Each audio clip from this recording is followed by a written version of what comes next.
How to start a funded account challenge in OspreyFX.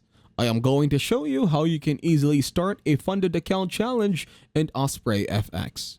First, go to the OspreyFX website and make sure you are logged in. Next, click on Settings from the left side menu. Here, you need to complete identity verification for your account. Start by enabling two-factor authentication. Turn the toggle on for 2FA via an authenticator app. This step is important for securing your account. You will need to enable 2FA with your authenticator app. After turning on the toggle, you will be prompted to enter the 6-digit verification code sent to your email. This verifies your email address and enables 2FA on your account.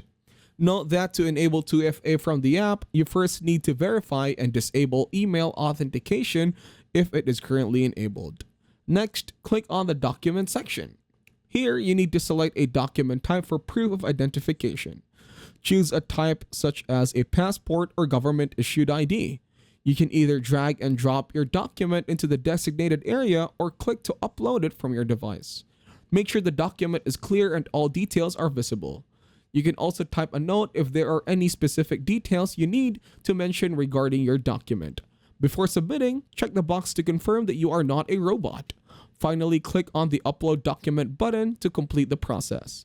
By following these steps, you will have successfully completed the necessary verification steps to start a funded account challenge on OspreyFX. Now you can proceed with the funded account challenge and begin your trading journey.